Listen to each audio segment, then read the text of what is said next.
last networking event that you went to? Do you remember everybody's 1 minute? Do you remember the speaker and what they do? Speaking at networking events is a great way to raise awareness of your business. It can help you showcase yourself as an expert. It can help you reach new leads and clients. In this short talk, I'm going to cover how you can prepare and deliver a short talk at a networking event. And in this talk, I'm going to draw on some of my experience as an actress. In my 20s, I trained in acting at the wonderful City Lit in London. And I'm not sure that I've used that enough, really, in what I do and what I share. So that's the basis for today's talk. Firstly, planning your talk. Essentially, you're looking for a simple structure, beginning, middle and end. So you might start with the body of your talk. What do you want to get across? What are perhaps 3 key points that you want people to go away with? The beginning of the talk is very important because that will set the tone. I don't normally recommend that you memorise your whole talk, but it can be really good to just remember the first few sentences, because that way when you stand up, you're away. And you won't be standing there saying, oh, well, I don't normally give talks, but, you'll start cleanly. And the other thing that is really important is to think about how you're going to end. Because, again, I've seen many great talks peter off because you haven't thought about actually how you're going to end. So if you've got a call to action, make sure it's clear and clean. Or you could just end by summarising what you've said. It doesn't have to be complicated, it doesn't have to be clever, it just has to be clear. So you've got a pattern and a structure. When you're thinking about the body of the talk, stories, as we're saying, are really useful because people can relate to them, they can picture what's happening. You could tell your stories, you could tell client stories, you could always bring in quotes, or you could bring in ideas from other speakers. Just remember that if you're referencing anybody, to actually say whose ideas you're using out of courtesy. Don't pinch other people's ideas. So few ideas about planning, but what I'm really going to talk about today is how you rehearse and prepare to give a talk. Now, no actor will step out onto a stage without rehearsing what they're going to say. And I would suggest and recommend that you rehearse your talk too. So I'll just share with you how I do it. Normally when I prepare a talk, I've got my ideas down. I will type out pretty much the whole talk. And then I will read it through. This gives you 2 things. Firstly, it gives you a sense of the length. For a 10-minute talk, you're probably looking at around 1,200 words, which will allow for not rushing and also to add in bits ad hoc. So around 1,200 words. And also when you read out the talk, you'll probably see where it doesn't quite flow or where you could add something. So that's usually how I start. And when I've done that, I put the talk down and I speak it to the wall. So I just have a go at saying it without any sort of prompts. And again, that just helps you get familiar with your material.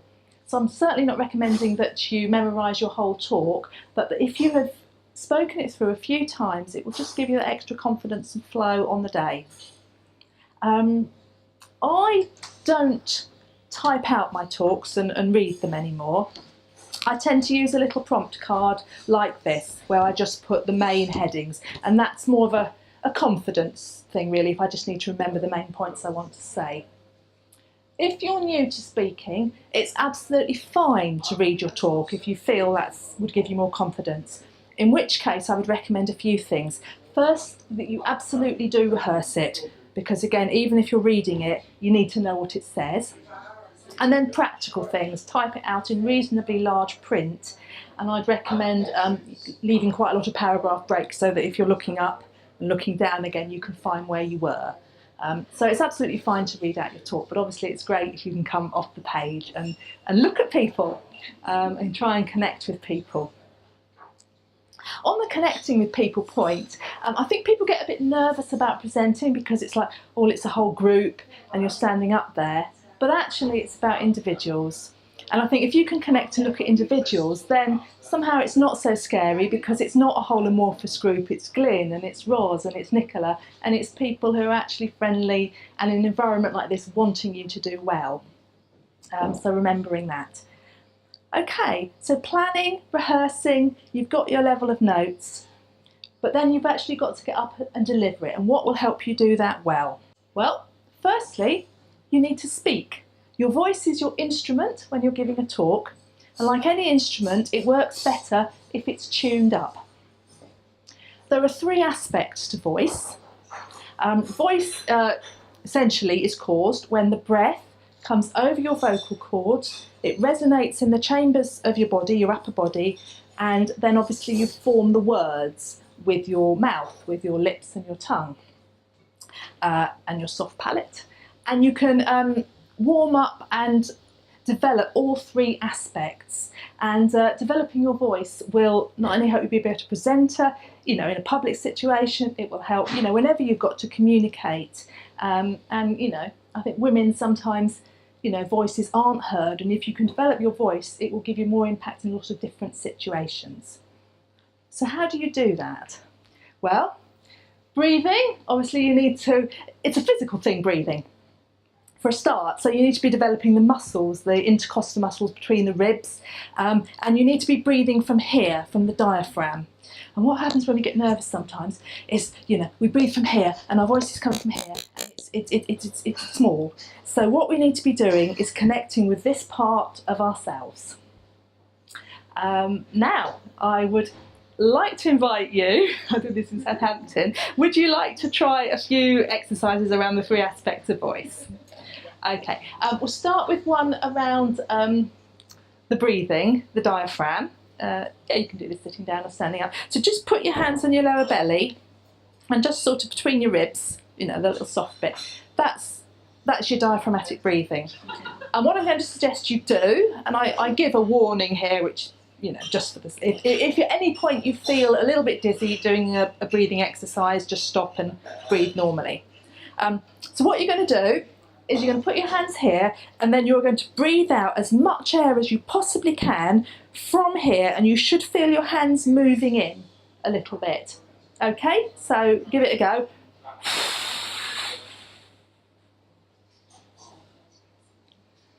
And then when you've done that, you don't go, what you do is push out your belly and just let the air come back in.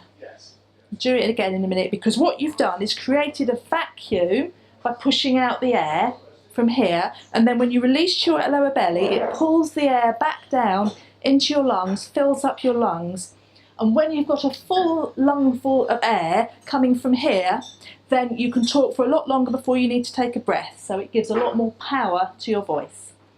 Shall we try it again?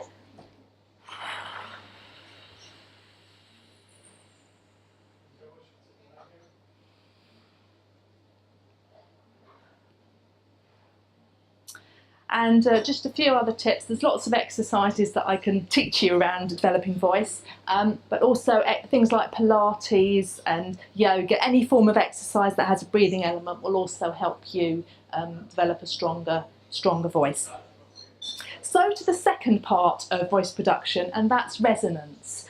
And if you think of an instrument like, say, a violin, you make the sound, obviously, with the bow going over the strings, but the actual tone, what you hear, is when that resonates in the chamber of the instrument. And in the same way, your body is an instrument. So the sound will resonate in your chest, your throat, your head, your mouth. And if you can warm up those chambers, your voice will have a richer sound. And I have certainly changed my voice dramatically since I learned about voice production. I'm not saying I've got the best voice in the world by any means, but compared to what it was, it has changed a lot. And the way you do, the simplest way to warm these up is by humming. So we just go. And